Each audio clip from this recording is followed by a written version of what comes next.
Forget gurus. Forget anyone claiming to be an online business expert without going through the challenges of entrepreneurship themselves. The Real Money, Real Business podcast is here to prove the best insights in online business comes from your fellow online business builders. We dig into stories of entrepreneurs selling their business on the Empire Flippers marketplace so that you can learn how they made their business profitable, how they overcame obstacles, and what lessons they learned in their online journey. If you want to take your business and your knowledge to the next level, you've come to the right podcast. Let's get started. Hey everyone, welcome to another episode of the Real Money, Real Business podcast.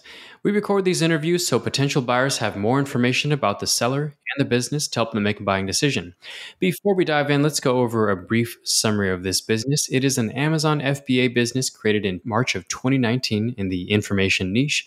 And the average monthly revenue for the business is $24,542 and makes an average of $9,897 per month in net profit.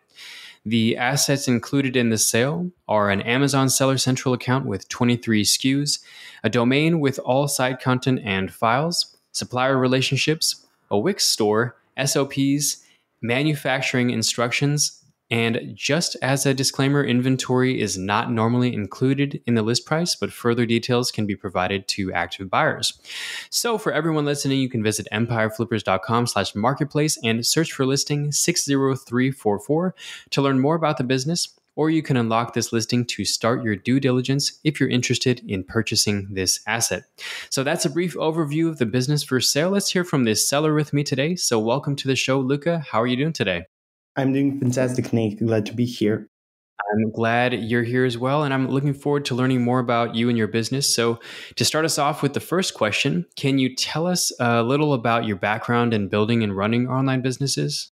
Sure. Well, I've always been passionate about e-commerce in general. This is my second business. I have an experience running an FBA business in the medical niche. It's a resale business. Then I wanted to create my own brand and my own products and focus on slightly more creative types of products. I would say it started slowly as a hobby and to earn some extra money beside my other FBA business.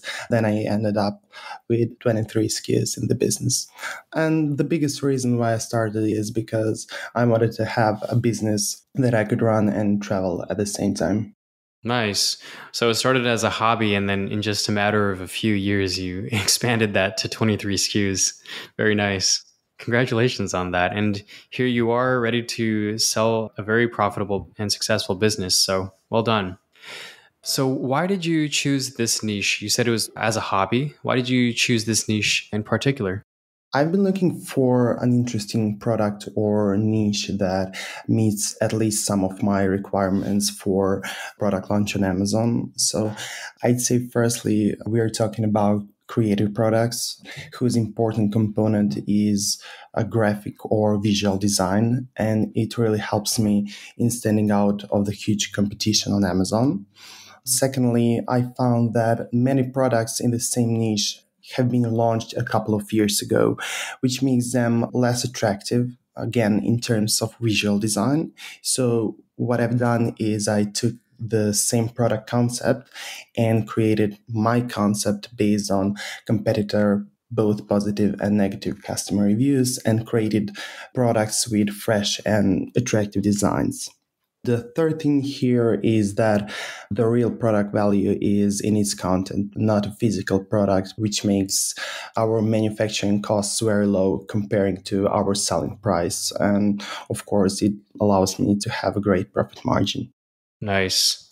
I think that's a really great strategy that you have for product selection, taking the same product that maybe was launched years ago and maybe seem a little bit old or outdated even. And yeah, adding a fresh spin to that. So very nice. You built this business in 2019. So why are you deciding to sell the business now instead of keeping it and growing it?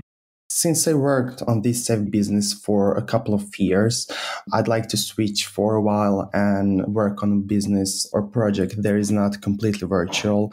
So I feel it's time to move to the next business venture, and most likely I'll be involved in smaller real estate projects or something like that.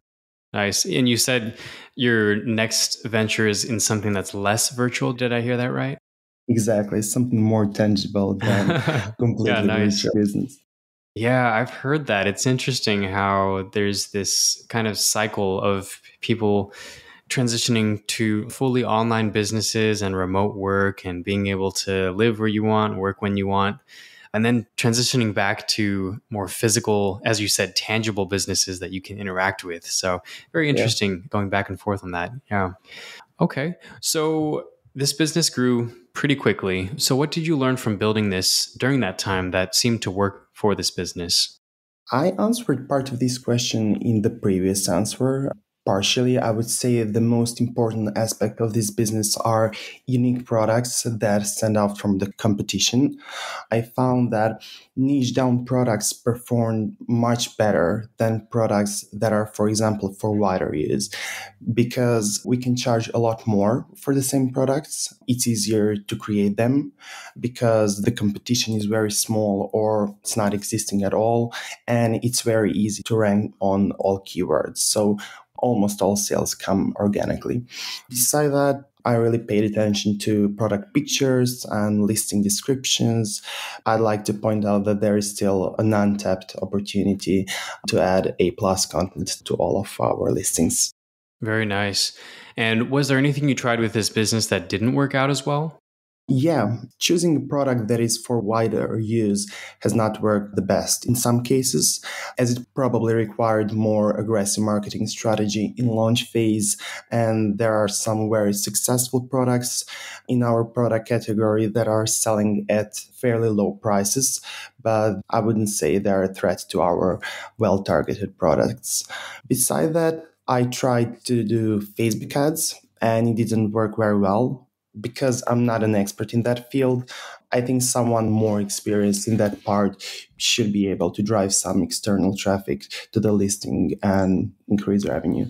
Got it. Yeah, I've heard that quite a few times about how Facebook ads weren't as profitable as an Amazon seller would have thought. So yeah, it seems to be a common occurrence. Okay. So this business is slightly more mature. It's definitely grown quickly, but can you describe the amount and the type of work you do on this business for maintenance? I'd say I work 3 to 6 hours per week. The business is currently on autopilot, meaning there is not a lot to do to keep it running. Most of day-to-day tasks are repetitive and it includes reordering inventory, ensuring everything is in stock, creating FBA shipments, answering some customer support emails, and so on. But we get just a couple of emails a month from customers. Okay, inventory management and customer support. Sounds good. So if you were to keep the business, what are some ways you would try to grow it? I would definitely focus on PPC as we don't use PPC at all, just in launch phase of each product. Since I'm not an expert in optimizing PPC campaigns, I would probably hire some agency or someone who would continuously create, update, and optimize those campaigns for all of our products. I believe this would be the first thing I would do if I would continue running this business. But beside that, I would try to spend the same products on Amazon Canada and UK marketplace. Got it. And I remember earlier you did mention that A plus content is also an opportunity. So PPC, A plus content, and expanding internationally. All right. Sounds good. And of course, with opportunities, there are always risks. So what do you think are the biggest risks with this business that a buyer should be aware of? The biggest risk for me and for any FBA business was that Amazon can suspend an account or any product at any time, but I haven't had any previous suspensions or any account related problems so far.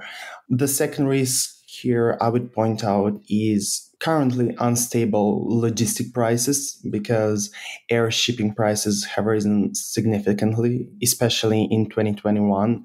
So at the moment, I try to send as many as inventory I can by sea. Got it. Yep. And anyone who is experienced with selling on Amazon is aware of both Amazon's terms of service and of the current logistics, the supply chain issues experienced across the world. Okay. So a few housekeeping questions to wrap this up. First question is, how much support are you willing to offer a new buyer? I'm willing to be with the next owner for 60 days, and that should be more than enough for us to go through the main processes of running a business and product development. I also prepared standard operating procedure documents that are very detailed, and for each product, there is a separate document that lists manufacturing specifications. I think the next owner can catch up with this business in 2 to 3 weeks. Okay, great. And yeah, the default is 30 days, but that's generous of you to offer the 60. Okay.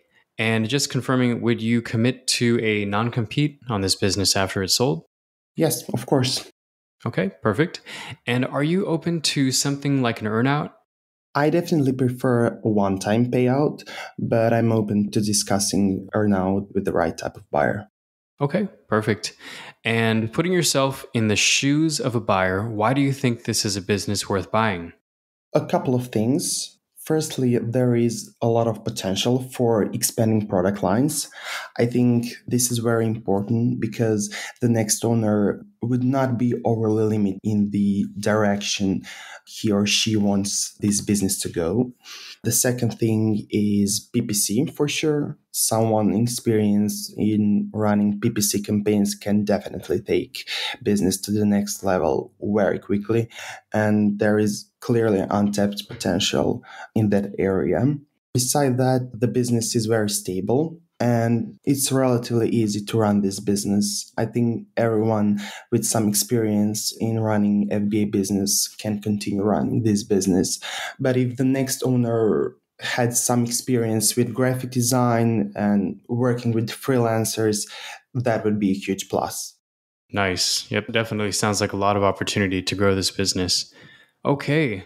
Last question, potentially. Is there anything you'd like to add that you think I might have missed during the interview? No, I think we covered all major aspects of the business, but I'm available to answer any questions potential buyer might have. Okay, perfect.